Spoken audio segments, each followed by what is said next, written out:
क्या आप जानते हैं हर इंसान के मन में दो प्रकार के घोड़े रनिंग करते हैं।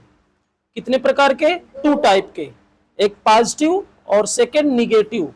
आप जिस भी हार्स को ज्यादा खुराक देंगे ना वही हावी होगा। आप निगेटिव वाले को देंगे तो निगेटिव थिंकिंग आपके अंदर ज्यादा आएंगी। पॉजिटिव वाले के पास जाएंगे तो पॉजिटिव थिंकिंग आपके पास बहुत आएंगी। बात समझ रहे हैं ना? तो ये डिपेंड आप पे करता है कि आप क्या करना चाहते हैं, क्योंकि बेटा एक इंसान ही है जो वो अपने आप को सबसे ज्यादा पहचानता है। बात समझ गए? और जिद बनाई जाती है कि हमको ये काम करना है, क्योंकि मन सबसे जो हारा हुआ प्लेयर कौन हो सकता है? जो मन से हारता है। टीम से हार गए तो आज हारे तो कल जीतेंगे, लेकिन आप मन से हार जाएंगे ना तो जीवन में कभी भी नहीं जीत पाएंगे। तो फैसला आपको करना है कि आप मन से हारेंगे कि जीतेंगे, कि क्योंकि मन के हारे हार है और मन के जीते जीत। मन से जीत जाएंगे ना तो आपको कोई नहीं हरा सकता है। तो हम एक छोटा सा टॉपिक लेके आए हैं और समझेंगे। बच्चों की डिमांड थी कि सर पास्ट परफेक्ट और पास्ट इंडेफिनिट में, हालांकि मैंने वीडियो दिया है लेकिन बच्चे तब पर भी संतुष्ट नहीं हुए। तो आज देखिए आप पास्ट परफेक्ट और पास्ट इंडेफिनिट आपको बहुत ही कम समय में मैं आपको बताना चाहूंगा। ध्यान दीजिएगा, पास्ट परफेक्ट टेंस हमेशा 2 क्लॉज को लेकर आता है, तभी आपको पता चलेगा, क्योंकि दोनों ही काम फिनिश होते हैं। पास्ट इंडेफिनिट में भी फिनिश होता है और पास्ट परफेक्ट में भी फिनिश होता है। तो आपको कैसे पता कि कौन पहले फिनिश हुआ है कि बात कि नहीं? तो इसमें जब तक दोनों को सामने नहीं लेके आएंगे तब तक आपको चोर मिलेगा ही नहीं।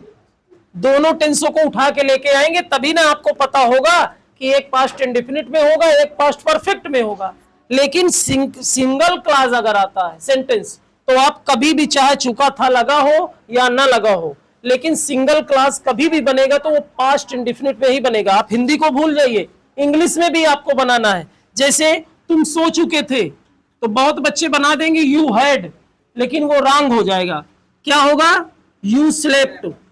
यू स्लेप्ट, तुम सो गए थे या सो चुके थे, दोनों का मतलब एक है और ये पास्ट इंडेफिनिट है। अब उसने अंग्रेजी बोला था, अब आपको तो ये समझ में आ रहा है चुका था नहीं लगा है। चुका था नहीं है तो ये पास्ट इंडेफिनिट है, चुका था लगा है तो ये प्रेजेंट पास्ट परफेक्ट है। ऐसा नहीं है। Single clause past indefinite, double clause past perfect. इसको हल कैसे करेंगे? जो काम पहले हो जाता है उस काम को हम पास्ट परफेक्ट में हल करते हैं और जो काम उसके बाद होता है उसे पास्ट इंडेफिनिट में हल करते हैं, तभी ना पता चलेगा। जैसे जब तुम आए मैं खाना खा चुका था, बताइए कौन काम पहले हो चुका था?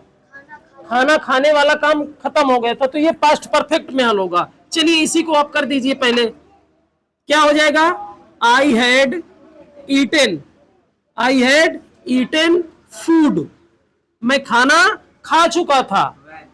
फिर क्या आ जाएगा? When you came, when you came. देखिए ये पास्ट इंडेफिनिट हो गया। व्हेन यू केम, जब तुम आए। इसको आप ऐसे भी राइट कर सकते हैं, when you came I had eaten food. इसको इधर भी कर सकते हैं, इसको इधर भी कर सकते हैं, कोई दिक्कत नहीं। बात समझ में आ गई ना? अगर आप इससे संतुष्ट हैं तो आई होप आपसे दोबारा गलती होगी ही नहीं। हो जाएगी क्या? नहीं होगी बेटा। थोड़ा एडवांस इंग्लिश सीखेंगे तभी ना एडवांस आप बनेंगे। आपको वीडियो अच्छा लगा हो तो आप शेयर करिए और एक छोटा सा लाइक, छोटा सा कमेंट जरूर दिया करिए, क्योंकि आपके छोटे से लाइक और कमेंट से हमारे अंदर आत्मविश्वास होता है और ये पता चलता है कि आप हमारे वीडियो को हमेशा देखते हैं। और जानकारी जो मेरी होती है वो बच्चों के लिए होती है, उनके फ्यूचर के लिए होती है। ऐसा नहीं है कि सिर्फ कॉमेडी होती है। कॉमेडी में अक्सर व्यूज ज्यादा आते हैं, लेकिन हमने ठाना है कि आज नहीं तो कल वो दिन आएगा जिस दिन हम भी कुछ ना कुछ करेंगे, बच्चों के लिए हो या समाज के लिए हो। तो आज के लिए बस इतना ही। Thank you, take care.